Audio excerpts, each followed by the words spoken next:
Baik, Assalamualaikum warahmatullahi wabarakatuh. Perkenalkan kami dari kelompok 5 Hukum Tata Ruang ingin menyampaikan materi yaitu penegakan hukum dalam penataan ruang guna mewujudkan pembangunan berkelanjutan dengan anggota kelompok Victoria Christie, Jenny Nurmayanti, M. Farhan Dirgantara, Tatunia Ilmiah Mugia, Rangga Ardi Pratama, Satrio Anantama, M. Davana Stanur, dan Divainira Putri. Masuk ke materi. Perencanaan tata ruang wilayah menjadi salah satu problematika pada perkembangan kota dewasa ini. Perkembangan kota dengan pertumbuhan penduduk yang cukup pesat menimbulkan masalah lingkungan dalam pembahasan mengenai keberlanjutan lingkungan untuk generasi yang akan datang. Oleh karena itu, perencanaan tata ruang wilayah menjadi hal yang sangat penting dimiliki oleh setiap wilayah, baik oleh negara, provinsi, dan kota atau kabupaten. Semuanya harus mempunyai aturan yang menjadi pedoman dalam penataan ruang dan menjadi acuan dalam pelaksanaan pembangunan. Banyak sekali bencana alam yang terjadi di berbagai wilayah Indonesia. Salah satu penyebabnya adalah karena pelanggaran tata ruang. Pesatnya perkembangan kawasan perkotaan, selain memberikan dampak positif bagi perkembangan ekonomi, ternyata pada sisi lainnya dapat mengakibatkan timbulnya permasalahan lingkungan. Baik, silakan dilanjut. Persoalan banjir pada umumnya terkait erat dengan berkembangnya kawasan perkotaan yang selalu diiringi dengan peningkatan jumlah penduduk, aktivitas, dan kebutuhan lahan, baik untuk pemukiman maupun kegiatan ekonomi. Karena keterbatasan lahan di perkotaan, terjadi pengalihan fungsi yang seharusnya sebagai daerah konservasi dan ruang terbuka hijau, malah dijadikan daerah pemukiman penduduk. Akibatnya, daerah resapan air semakin sempit, sehingga terjadi peningkatan aliran permukaan dan erosi. Hal ini berdampak pada pendangkalan atau penyempitan sungai, sehingga air meluap dan memicu terjadinya banjir. Next. Banjir di Jakarta, contohnya. Selain akibat ulah manusia, seperti mendirikan bangunan liar di bantaran sungai, dan budaya masyarakat yang memposisikan sungai sebagai tempat pembuangan limbah dan sampah, pada hakikatnya mempunyai korelasi dengan pesatnya perkembangan kawasan perkotaan di Jabodetabek dan Puncak Cianjur, yang pada kenyataannya tidak sesuai dengan fungsi yang seharusnya.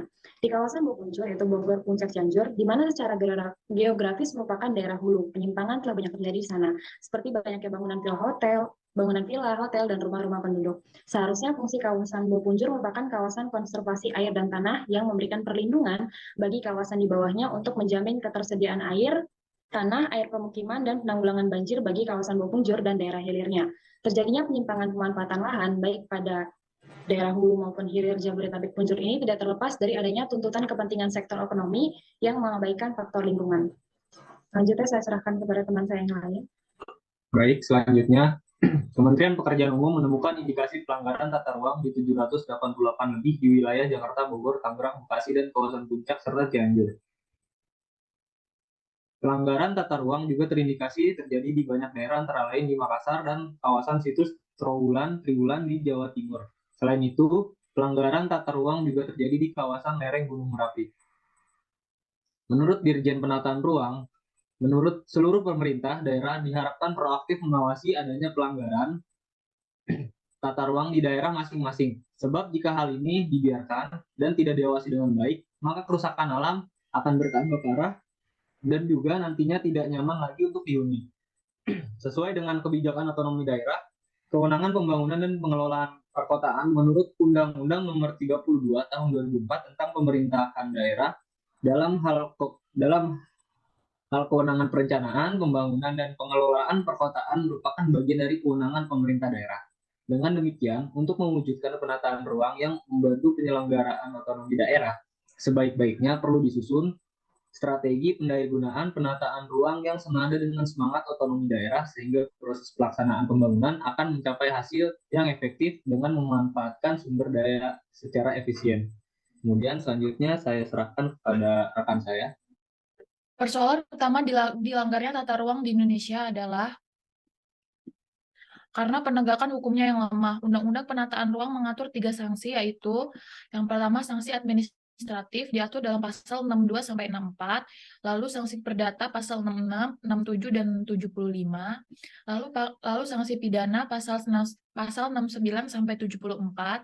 Sanksi pidana diatur dalam pasal 69 sampai 71 ditujukan pada perilaku yang melanggar kewajiban yang diatur dalam pasal 61 namun demikian pasal 62 dan 63 memberikan sanksi administratif terhadap perilaku serupa. sehingga dalam penerapannya akan menimbulkan kerancuan terkait sanksi yang akan diberikan. Di samping itu, ancaman hukuman yang dijatuhkan masih tergolong ringan, sebagaimana diatur dalam pasal 63, yakni peringatan tertulis, penghentian sementara kegiatan, penghentian sementara pelayanan umum, penutupan lokasi, pencabutan izin, pembatalan izin, pembongkaran bangunan, pemulihan fungsi ruang, dan atau denda administratif. Next. Indonesia merupakan negara kepulauan yang terbesar di dunia, terdiri dari 17 sampai 17.499 pulau dari Sabang hingga Merauke. Luas total wilayah Indonesia adalah 7,81 juta kilometer persegi yang terdiri dari 2,01 juta kilometer daratan, 3,25 juta kilometer lautan, dan 2,55 juta kilometer zona ekonomi eksklusif atau ZEE. Saya serahkan ke teman saya. Dengan adanya wilayah yang begitu luas, pastinya menjadikan wilayah Indonesia memiliki banyak kota yang tersebar di masing-masing pulau. Namun, tata kota di Indonesia masih harus mendapatkan penanganan yang serius. Misalnya tentang banjir, kemacetan, polusi udara, dan lain-lain. Masalah tersebut adalah dampak dari perbuatan manusia sendiri yang bertindak tanpa perencanaan atau tanpa pikir panjang mengenai dampak ke depannya pada masyarakat dan lingkungan sekitarnya. Next. Sebagian dari daerah yang ada di Indonesia sudah mulai memperhatikan perencanaan tata ruang kota. Namun, pelaksanaannya tidak sesuai dengan yang telah ditetapkan oleh pemerintah. Oleh karena itu, banyak pelanggaran-pelanggaran yang dilakukan dan dibiarkan. Saya akan serahkan ke teman saya. Selain hal tersebut, yang menjadi penyebab permasalahan tata ruang kota di Indonesia adalah perencanaan, sehingga berbagai macam persoalan muncul berkaitan dengan pembangunan kota yang dalam pelaksanaan lemah. Misalnya seluruh pemerintah baik pusat dan daerah kalau berhadapan dengan pemodal dijadikan mall. Mengatasi next.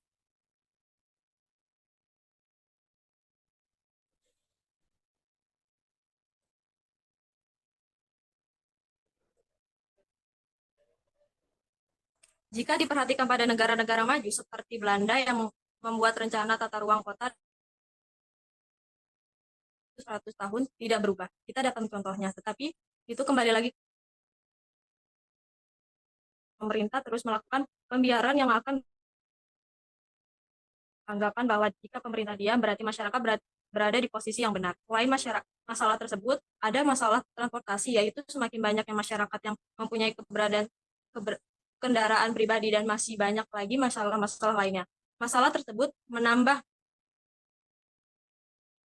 yang dari infrastrukturnya masih belum baik. Oleh karena itu, perlu ada pengaturan yang menatanya melalui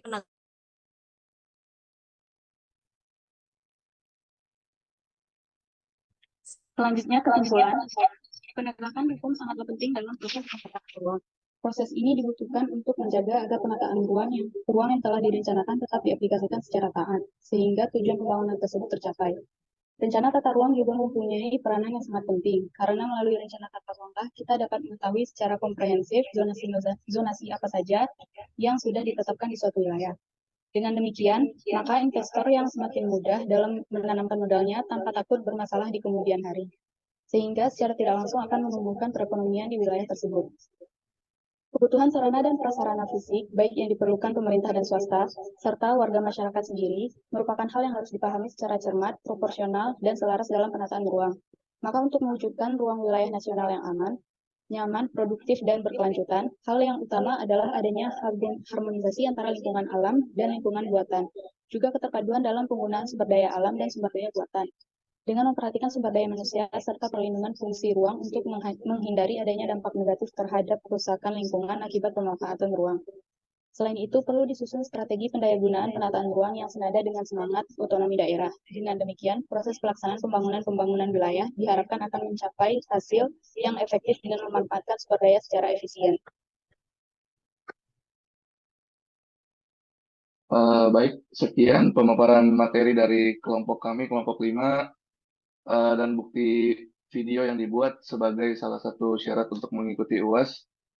Kurang lebihnya, mohon maaf atas materi yang disampaikan. Wassalamualaikum, sekian dan terima kasih.